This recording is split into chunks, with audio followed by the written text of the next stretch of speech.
जितने भी संबंध जन्य सुख हैं सब के सब दुख स्वरूप हैं, दुख के उत्पत्ति स्थान है। संबंध जन्य सुख मत भोगो तो दुख कभी तुम्हें छू नहीं सकता। अभी कल हमको किसी ने बताया था, तो बोले वो नौकरी करते थे प्लास्टिक फैक्ट्री में और वो पाइप फट गया, पूरा प्लास्टिक जो द्रवित प्लास्टिक ऊपर, बोले जिंदा जल गया। वो चिंतन तो हुआ ना। तो अब जैसे अपने लोग दूसरे जीवों को जला के खा रहे ना, ऐसे पैर बांध दिए उनको भूंज रहे, तुम्हारे पैर भी नहीं बांधे जाएंगे, जिंदा भूंज जाओगे। कर्म तुम्हें बख्शेगा नहीं, ध्यान रखना। दुख यो नया, रसेंद्री के स्वाद के लिए तुमने उन असमर्थ पशुओं को, पक्षियों को अपने स्वाद का कारण मान रहे हो, उनके मांस को। ठीक है, ले लो, मान लो इस जन्म में तो तुम ऐसे हो, लेकिन पीछे जन्म में तुमने किया ना, तो क्या परिणाम आया? प्लास्टिक, और वो भी द्रवित, मतलब गर्म पिघली हुई, सीधे पूरी है। वो कितना कष्ट हो। थोड़ी देर तदात्म होके देखो कितना एक दिन वो फूल लगा रहे थे ना, तो ब्लूगन जिसे आप चिपकाते हैं, वो जरा छू गई तो एकदम ऐसे कह रहे ये क्या है, तो बोले तो गरम प्लास्टिक ही तो है, उसमें हल्की सी गरम एकदम, जिसमें आप फूल चिपकाते हैं। वो जरा पूरी द्रवित प्लास्टिक ऐसे गिर गई। अब बोलो क्या हुआ? मर तो गए हो, लेकिन कितना कष्ट उनको हुआ होगा। ये कर्म आया। देखो तुम भूंजे ना उसके पैर बांध के, या ऐसे बांध के और खाए, अब देखो तुम्हें पैर भी नहीं बांधने पड़े। वो कर्म ने कैसे एकदम पूरा पाइप फटा, ऊपर पूरा गिरा, ले हो गया। सावधान दुख यो नया। अभी समझ में नहीं आ रहा तो मन मौज ले लो, मस्ती कर लो। ये मस्ती तुम्हारे लिए इतनी महंगी पड़ेगी, कोई साथ। अब बोलो कौन है वहां? परिवार, कोई भी, कोई धन संपत्ति, कोई भी साथ दे, पूरे शरीर में प्लास्टिक, गरम प्लास्टिक से पैक। कितना भयानक कष्ट, कितना भयानक कष्ट। ये एक कष्ट, ऐसे अनंत कष्टों को भोगना पड़ता है जीवों को। अब फिर नया जन्म होगा, उसको भूल जाएगा कि ऐसा पीछे कष्ट मिला था। जैसे अपने लोग मां के गर्भ से निकले तो कितना भयानक कष्ट, लेकिन याद है क्या? सब लोग वहीं से निकले, कोई नहीं याद। भगवान याद दिला रहे, दुख यो नया। किसी भी प्रकृति जन्य अगर मुक्त होना है दुखों से, प्रकृति जन्य संयोग जन्य सुखों को मत भोगो, मत स्वीकार करो, तो तुम्हें कभी दुख भोगना नहीं पड़ेगा, पक्का। जब आप किसी वस्तु के भोगने की भावना करते हैं तो उसका अभाव प्रतीत होता है। अगर ये भोग मिल जाए तो मुझे, उसकी शुरुआत ही दुख से हो रही है, जलन से हो रही है, और उसके संयोग प्राप्ति में तुम्हारी जलन होने के कारण सुखानुभूति हो रही है, उसमें सुख नहीं है। तुमने कामना किया है, तुम उसके लिए व्याकुल हुए हो, संकल्प बनाया, इसलिए तुम्हें सुखानुभूति हो रही है, नहीं उसमें सुख। ध्यान रखना, वो भास ऐसा ही रहा है जैसे स्वप्न में। स्वप्न में लग रहा है बहुत अच्छा अच्छा खा रहे, पर पेट भरा क्या? कुछ नहीं। स्वप्न में भी तो सारी क्रियाएं होती, क्या होता है? कुछ होता है क्या? जागृत में ठीक वैसे ही भ्रम है। अगर तुम्हें उस सुखद वस्तु का भावना बने कि सुखद है, तो आपको कभी भी दुख नहीं मिल सकता। पर हम पहले किसी भी वस्तु, आज पूरा प्राणी समुदाय चेष्टा केवल सुख के लिए कर रहा है, केवल सुख के लिए। परिणाम सबको दुख मिल रहा है। जो प्रभु की तरफ चले वो धीरे धीरे दुख से निवृत्त होते हुए परम सुख की तरफ जा रहे हैं। भले आज शरीर दंड भोग रहा है पीछे के कर्म का, लेकिन आगे प्रकाश है, क्योंकि भगवत मार्ग में चल रहा है। वस्तु के अभाव का दुख जितनी जोर का होगा, मिलन में तुम्हें उतनी ही सुखानुभूति होगी। ये ब्रह्म ऋषियों का मनन है। वस्तु के भोग का जितना गाढ़ चिंतन होगा, उतने तुम्हें उस भोग में सुख लगेगा, है नहीं? लगेगा। और जितना तुम उसमें सुख अनुभव करोगे, उससे अनंत गुना बढ़ के तुम्हें दुख मिलेगा। ये सिस्टम है, ये है नियम है, इसीलिए देख लो सब दुखी हैं, सब शांत हैं। भोगी व्यक्ति कभी सुखी नहीं हो सकता, दुखों से बच नहीं सकता, क्योंकि जितने भी भोग है सब दुख योनया, भगवान कह रहे हैं, भगवान के दुखालयम, यहां दुखालयम में तुम सुख भोगना चाहते हो, भगवान कह रहे हैं दुख योनया, हट जाओ, शरीर राग से हट जाओ, केवल जीवन निर्वाह मात्र, धर्म रक्षा के लिए, कर्तव्य पालन के लिए उचित शास्त्रीय विधान के अनुसार भोगों को स्वीकार करो, इसी जन्म में आनंदित हो जाओगे। अगर आप केवल भोगों में ही सुख मान करके रत हो तो परिणाम ताप संस्कार दुखैर गुण वृत्ति विरोधाच दुखमेव सर्वम विवेकिनः। तुम्हें 3 प्रकार के दुख वर्तमान में ही भोगने पड़ रहे हैं, देख लो। परिणाम दुख, पीछे जो कर्म किए उनका परिणाम भोग रहे हो। परिणाम दुख और ताप दुख और संस्कार दुख, ये 3 सुख भोगने वाले को भोगना ही पड़ता है।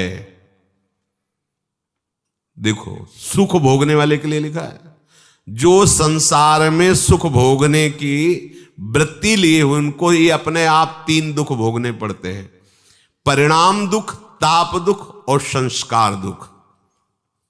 संपूर्ण विषय भोग आरंभ में सुख रूप सबको प्रतीत होते हैं। कोई भी कर्म जब हमारा बनता है तो उसमें हमारा लक्ष्य होता है सुख। कोई न कोई ऐसा कर्म बना जो सुख के लिए हमने पाप कर्म किया, सुख भोगने की भावना से पाप कर्म बना, और वही कर्म आकर के दंड देता है। ध्यान रखना, चाहे कोई हो, कोई भी हो, कितना भी बड़ा महापुरुष हो, इस शरीर रचने के समय उसके उस कर्म संस्कार को रचा गया है।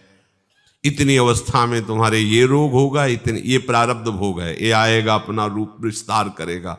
लेकिन ये भजन का, ये भगवत शरणागति का प्रताप, वो बस कवच बन करके उसकी रक्षा करता है, ना उसे भय होने देता है, ना शोक होने देता है। अब ये शरीर छूटा, पीछे सब गोदाम में आग लग गई, अब उसमें एक भी कर्म ऐसा नहीं जो जग सके या नवीन हमें बंधन दे सके, खत्म। आगे जो कर्म हो रहे हैं भगवद अर्पित हैं, वो खत्म। प्रारब्ध जो है धीरे धीरे खत्म होता जा रहा है, और उसको कैसे भुगवा रहे? कृपा कवच से। सत्य कहते हैं, अगर प्रियाजू की शरण में ना होते तो रोज हम ऐसे जलते जैसे कि तवा में रोटी सेकी जाती है, ऐसे जलते और मनाते कि ये शरीर छूट जाए तो अच्छा है, मनाते। कहाँ इतनी अर्थव्यवस्था, कहाँ ऐसी सेवा, कहाँ ऐसा हृदय की विश्राम स्थली, कहाँ हृदय को लगाते, किस पर लगाते? जिस पर लगाया था वही धोखा दे रहा था। क्या होता थोड़ी देर भी तो बिल्कुल एकदम जैसे जल में कमल का फूल रहे, ऐसे प्रियाजू रख रहे। संपूर्ण विषय भोग आरंभ में सबको सुख रूप प्रतीत होते हैं, और वही कर्म, वही विषय भोग परिणाम में महान दुख प्रदान करता है। एक सत्य घटना, ब्याह हुआ, पत्नी आई, तो जैसे परस्पर स्त्री पुरुष आसक्त हो जाते, ऐसे पति आसक्त हो गया। पत्नी का पहले से कोई प्रीतम था, वो जब उनके दृष्टि में ब्याह होने के बाद पुनः आया तो उसने रोकर कहा, हम तो आज तक तुम्हारा ही इंतजार कर रहे हैं, और जिएंगे तुम्हारे लिए और मरेंगे तुम्हारे लिए। अब ये तुम सोचो कि तुम्हारा प्यार कैसा है। तो उसने कहा, इस बार हिसाब हो जाएगा, हम मायके आ रहे हैं, वहीं बुलवाएंगे इनको। मायके गए और वहां से फोन किया कि आपके बिना हमारा दिन नहीं कट रहा, माता पिता तुरंत भेजेंगे नहीं, आप 1-2 दिन के लिए आ जाइए। आ गए। वो जो बहुत ज्यादा चिपकती है, नाक मुंह में लगा दिया उसको, फेब्रिक है, और उससे क्विक क्या, वही नाक जैसे खवा पिया के लेटा दिया, और मित्र को बुला लिया और नाक में और मुंह में वही भर दी। वो मिनट में एकदम जाम गए। ये सत्य घटना। क्या हुआ, कहां सुख है, किसमें सुख है। अब वो एक अलग जेल में, एक मरा और दोनों अलग अलग जेल में, तीनों का जीवन नष्ट हो गया। क्या हुआ, सुख भोग की लालसा। देखा, अब अगर हम ऐसे ना समझाए तो लगेगा भगवान कह रहे दुख होने आए, ऐसे दुख होने आए। धर्म से चलोगे, भगवत भजन करोगे, धर्म के निर्वाह के लिए विषय स्वीकार करोगे तो आप सदैव सुखी रहोगे, इस लोक में भी और परलोक में। धर्म विरुद्ध आचरण करोगे, सुख भोग के लिए भगवान की आज्ञा का उल्लंघन करोगे तो न यहां सुख पाओगे न वहां सुख पाओगे। लिख लो ये बात, आज भले मुस्कुरा लो, कल मुस्कुराहट में जहर होगा। मान लो बात, ये भगवान की बात है। दुख यो नया, जगह जगह ये सुख की लालसा ऐसा नष्ट कर देती है। मेजर पदवी पर आर्मी में थे, भ्रमण करने से सब, बहुत सुंदर उनका बंगला था, बहुत सुंदर व्यवस्था उनकी थी कानपुर में। सामने मिठाई की दुकान थी, पंजाबी शरीर था उसका, सामने मिठाई की दुकान। अब वो आर्मी के तो 4-4, 5-5 महीने बॉर्डर में ही लगे हुए हैं, तो उसका उससे मित्रता हो गई मिठाई वाले की दुकान से। गेटमैन रहता उसके यहाँ, पर जब मालकिन का आदेश है तो गेटमैन क्या रुकेगा।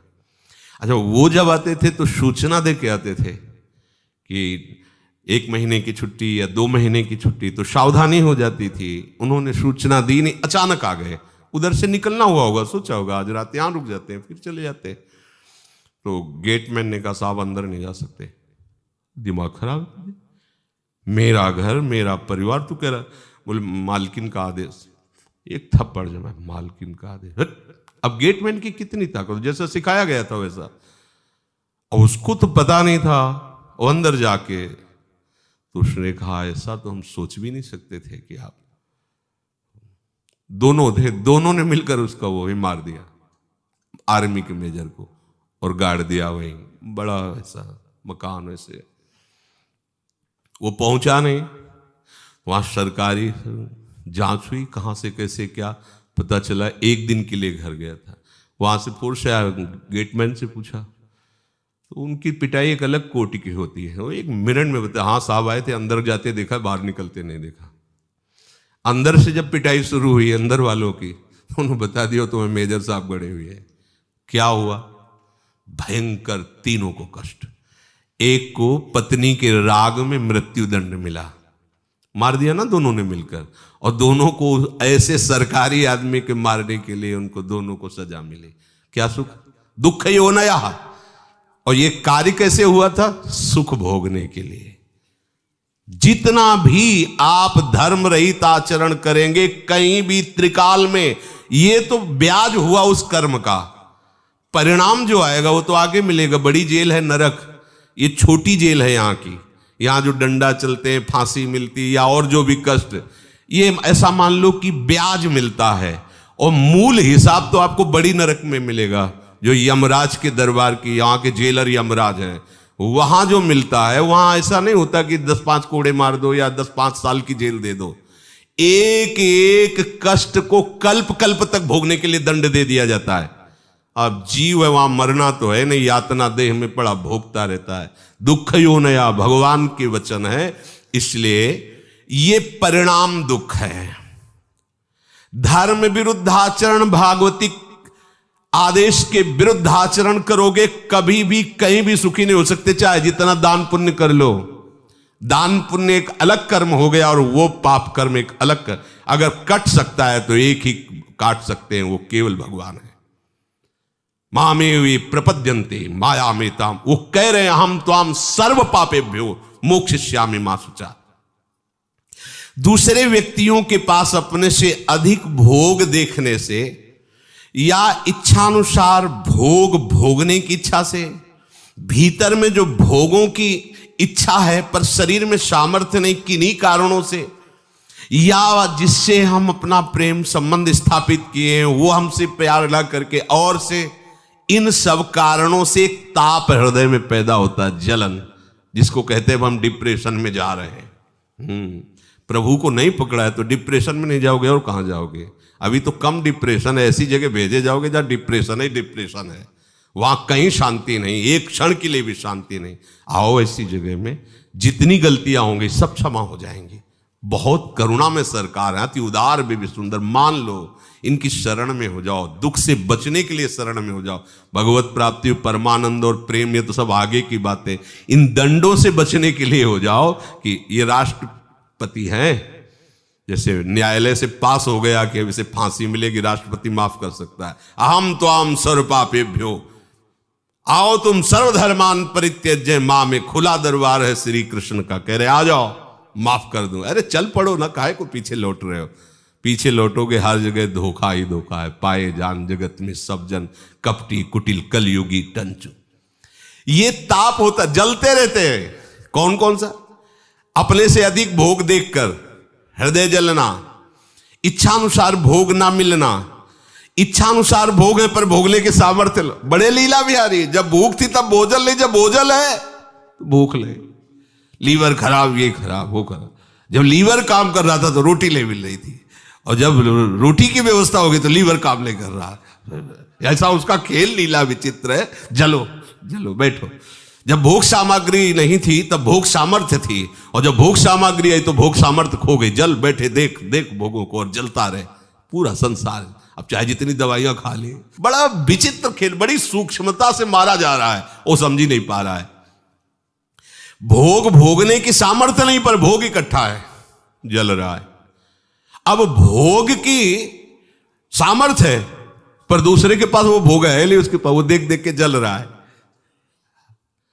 और भोग है और भोग भोगने की सामर्थ्य भी है पर भय लगा हुआ है कहीं तीसरा छीन ना ले, ये जल रहा है। कह रहे कि ये ताप दुख किसी को नहीं बख्शता। परिणाम दुख पहला और ये दूसरा ताप, अधिकतर इसी ताप दुख से जल रहे हैं। और तीसरा है संस्कार दुख।